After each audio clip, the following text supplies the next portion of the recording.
хамгийн хялбар, хамгийн найдвартай за хэмжээний мөнгөтэй болох цаг иржээ гэдэг ийм нөгөө шилдэг номын подкастн дээр сүүлд нэг ийм нөгөө подкаст орсон байхгүй юу.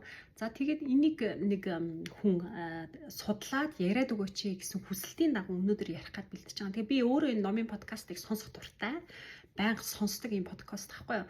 Тэгээд бас яг сонсчод үнэхээр миний ярьдаг имийг яриад байна штэ гэд баярлаад тэгээд бас ингээд бэлдэж байгаа маа. Энэ подкастны одоо энэ хөтлөгч маань өөрөө юу ярьдаг? Их маш олон подкастууд дээр бас нөгөө мөнгө хадгалаа. Хадгалах зуршилтай болоо. Ерөөсөө орлогынхоо 30%, 20%, 15 одоо хэд эдийн те чадхаараа 100, 200 гэж цуглуулаа мөнгө хадгал гэдэг имийг ярьдаг. За тэгээ мөнгө хадгалтын байж хадгалах зуршил үүсгэжлээ. Гол нь тэр хадгалсан мөнгө хаашаа их юм? Банкнд мөнгө байгаа гэвэл өсөхгүй штэ. Тийм болохоор яаж мөнгө хаана хийж мөнгөө өсгөх юм гэдэг тухай яриад байгаа байхгүй юу? За хэрвээ бид нар зүгээр ингээ мөнгийг хадгалаад гэртээ ч юм уу те банкнд байлгаад авах юм бол үнийн өсөлт тэгээд энэ инфляцийн өөрчлөлттэй холбоотойгоор ирээдүйд мөнгө бол мөнгө биш болдог. Өнөөдрийн 100 төгрөг биш болдог учраас бид нар аль болох мөнгийг эргэлтэнд оруулж иж зөв газараа байлгаж иж бас тэр мөнгө биднэрт ирээдүйд хэрэг болох юм байна. Тэгэхээр энэ Японы юм нэг номыг ашигласан юм байна. NISA гэж сүүлийн үед одоо Японы ард түмний дунд нэлээд их одоо модонд ороод байгаа хөрөнгө оруулалтын арга юм байна л та. За тэгээд энэ подкастн дээр ярьснаар Японы хүн амын 40% нь одоогийн байдлаар NISA-д хөрөнгө оруулаад байгаа.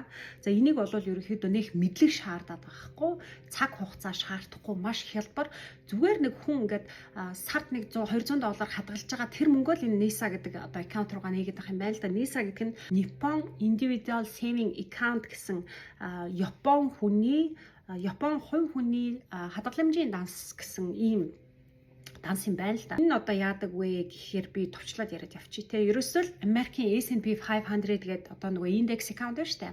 Тийшээ л ерөөсөө мөнгө нь ороод идэг юм байна. Тэгээд тийшээ мөнгө нь орохороо жилийн нэг дунджаар за нэг 10 орчим за 10-аас жоохон дээшээ доошоо хувийн хүүтэй өсөж идэг.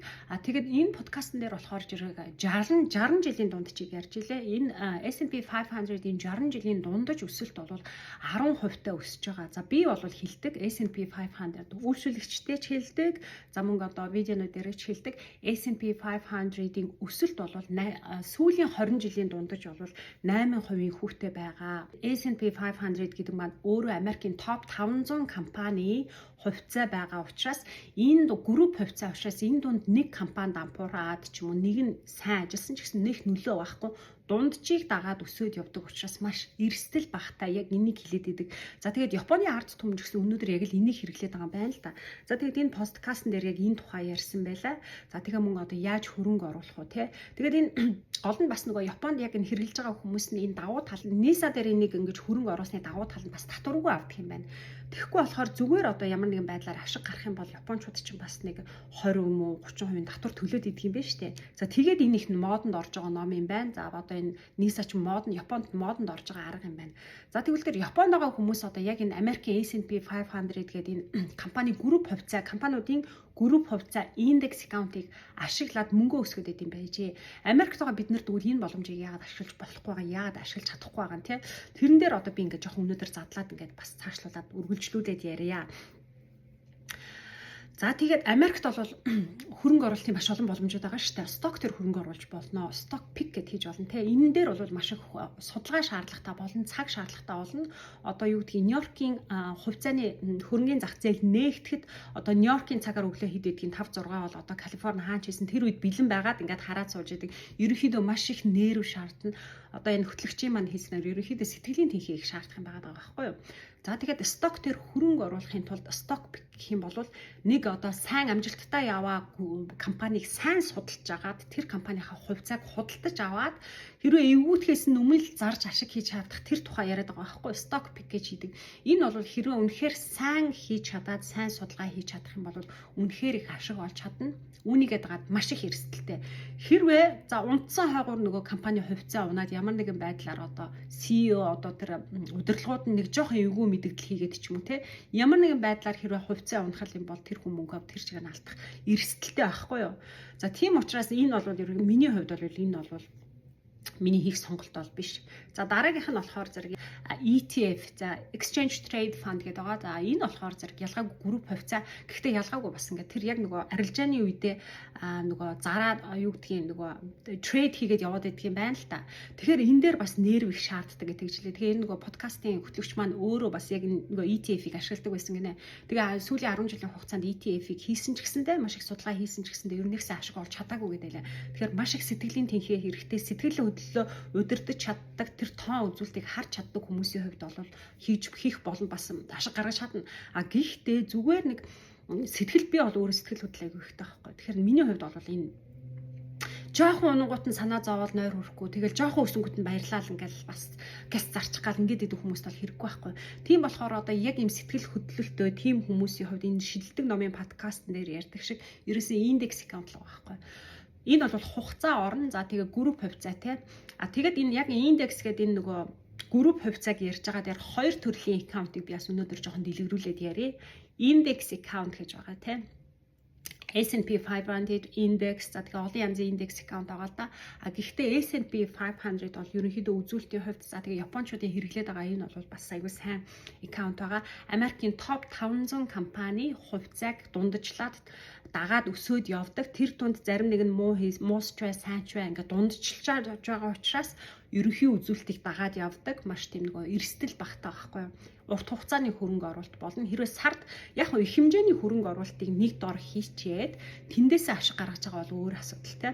За сард багаар ингээ хийгээд явхаар бас өөр байгаа штэ. За тийм байгаа. За тэгээд индекс бол хин нэгний оролцоо байхгүй ерөөхдөө пассив хөрөнгө оруулалт гэж үздэг байхгүй. Ингээд үе ингээд шигшээд явждаг. За хэрвээ хувьцааны өмнө хитрхи их унсан муу үзүүлэлтийг шигшээд гайгүй үзүүлэлтээ өөр компаниуд оруулаад ингээд шигшээд яваад идэх юм байна л да.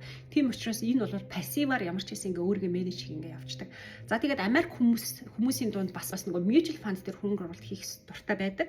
За mutual fund нь болохоор зэрэг ялгаагүй групп хувьцаа. Гэхдээ энэ нөгөө пассив буюу итгэхгүй хэлбэрээр хөрөнгө оруулдаг биш. Хин нэг менеж хийдэг байхгүй. Одоо ерөнхийдөө менежер ингэж ажилладаг гэсэн үг. Бас ялгаагүй хараад яг тэр хөрөнгөний зах зээлийн тухай сайн мэдлэгтэй хүн тэрийг хараад уншаад за энэ компани тэр групп хувьцаан дотроос за энэ компани хувьцаа жоохон ашиггүй байна, эх жил ашиггүй болох юм байна гэд гаргаад өөрийг нэмдэг ч юм уу. За тэгээд явахаар эн чинь хүн ажиллаж байгаа учраас ерөнхийдөө нөгөө фи буюу зардал гэж авдаг. Тэгэхээр миний хувьд бол ерөнхийдөө индексийг бас илүүд үздэг. Тэгээд эднэрээс аль нэгийг та бүхэн өөрсдөө сайн судлаад ингээд хөрөнгө оруулахаар болжээ. За тэгвэл хаана яаж ямар аккаунтн дээр аль болох татвар их төлөхгүйгээр ашигтайгаар авч болох вэ гэдэг дараагийн одоо бидний бодох ёстой асуудал гарч ирнэ те. Америкт байгаа хүмүүсийн хувьд Roth IRA гэдэг нөгөө тэтгэврийн данс байгаа те. Roth IRA, traditional IRA-гийн хувьд Roth нь бол илүү сайн сонголт. Яагаад тэгэхээр Roth дээр нөгөө өссөн мөнгөнээр татвар төлөхгүй шүү дээ. Одоо 401k ч юм уу ер нь аль нь ч хийсэн эднэр дээр ингээд тэр цаана бол индекс дээр ч юм уу mutual fund дээр байж идэг. Тэгэхээр аль нь ч хийсэн байж болно. Гэхдээ миний хувьд бол би өөрөө Roth-ын сонгол. Хэрвээ миний мөнгө ингээд нугарсан байлаа гэхэд би тэр нугарсан мөнгөн дээр татвар төлөх бараг тэр ашигын манд халан татварт явах гад Калифорнид амьдардгийн хувьд бараг тэр ашигын манд халан татварт явах гад байгаа учраас би тэрийг бол сонгохгүй. За Roth руу ингээд Roth-ыг сонгоно. За life insurance дээр IUL гэдэг product life insurance дээр яг IUL гэдэг product авсан хүмүүсийн хувьд яг ялгаагүй адилхан индекс дээр бас ингээ мөнгө өсөд явж байдаг байхгүй. Гэхдээ энэ дээр бас ялгааг нь би жоохон байж байгаа тайлбарлаж өгнө. Life insurance дээр бас Roth дээр явж байдаг. Тэгэхээр миний хувьд бол миний сонголт Roth байгаа, life insurance байгаа. За тэгээд энгийн одоо зүгээр mutual fund ч юм уу те энгийн одоо ETF дээр ч юм уу ингээд аккаунт нээгээд явж болно шүү дээ. Тийм энгийн данс нээх хүмүүсийн хувьд бол яг юу гэдгийг Fidelity дээр зүгээр аккаунт нээгээд YouTube-ээс зааврыг харж байгаад аккаунт нээгээд орчиж болно. Нэр бол их олон сонголт байгаа. За Charles Schwab and Fidelity, E-Trade, за Robinhood гэдэг байдаг, eCorn ч юм уу маш олон сонголтууд байгаа. Энэ дундаас та бүхэн судалгаа сайн хийж агаад аккаунт нээгээд онлайнаар ингээд яг энэ биржийн худалдаа гүйлгэнд оролцох боломжтой. Энэ дундаас за mutual fund байх индексээ бас ингээд сонгоод оролцож болно. За миний хувьд бол би өөрөө Roth IRA-тай би Roth-тоо сард нэг 200-300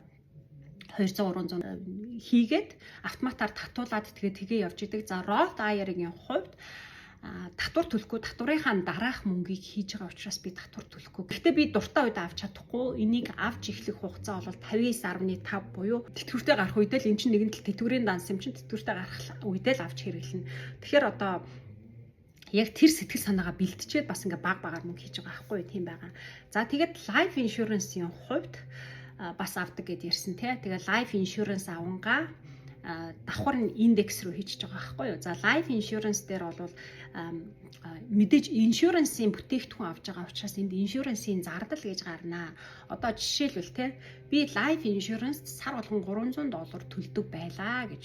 За тэгээд энэ life insurance ингээд хэрвээ insurance agent-тэй уулзч исэн хүмүүс ах юм бол мэдчихэж байгаа. Таны сард төлж болох минимум мөнгө гэдэг ингээд харуулдаг те.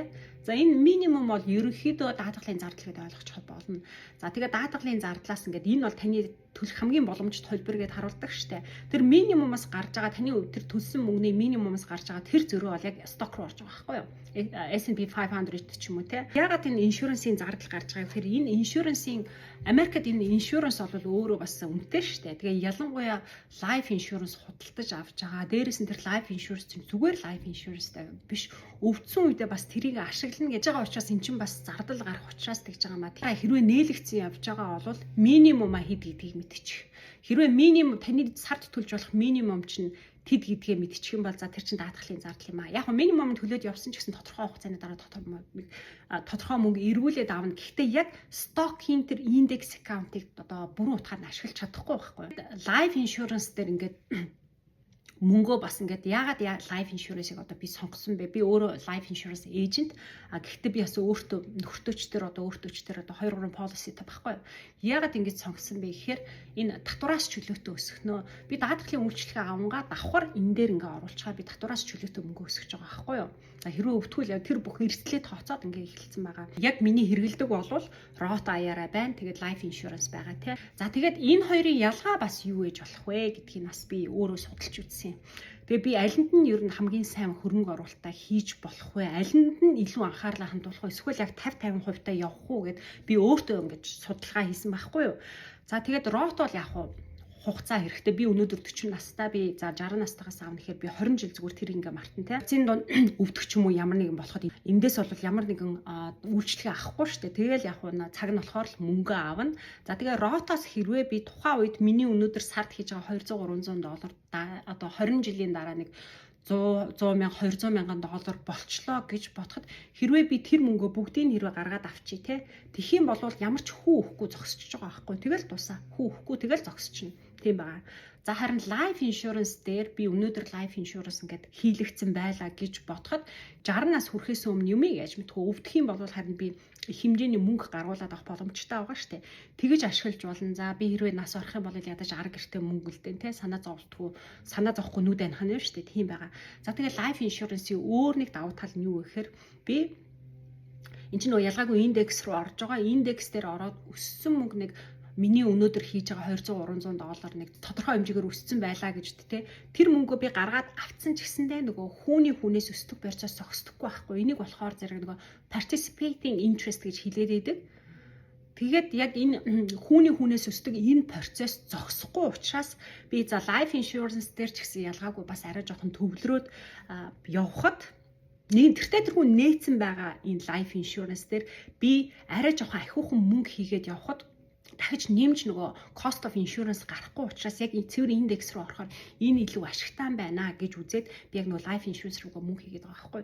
Энэ бол би зүгээр нэг реклам хийж ярьж байгаа биш. Би яг өөртөө яг ингэж хэрэгэлдэг учраас энийг ярьж байгаа. За тэгээд та бүхэн яг хинтэж уулзаад life insurance авсан бай. Энэ бүтээгдэхүүн Америкт бол нээлттэй байгаа. Америкт амьдардаг бичиг баримттай. За хамгийн багадаа нөгөө tax ID-тай хүмүүсийн хувьд нээлттэй байгаа.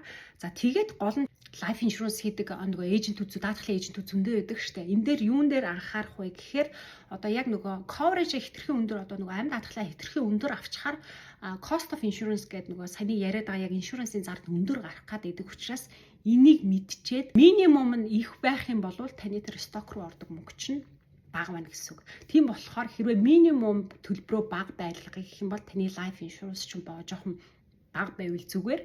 Тэгэх юм бол нөгөө ялгаа нэг гарчаар яг тэр их зөрүүч нь яг тэр нөгөө стокийн индекс рүү яваад өсөлтөнд цэвэр танд ашигтай учраас тэрийгээ бас та бүхэн мэдчихвэл зүгээр шүү гэж мэдлэгтэй мэдээлэлтэй байж ч та бүхэн бас өөрсдөө ашигтайгаар тухайн бүтээгдэхүүнийг авч чадна штэ. Тэгээд ямар ч байсан life insurance-ыг ашиглаад индекс дээр хөрөнгө оруулах хүмүүс ах юм бол надтай холбогдоорой.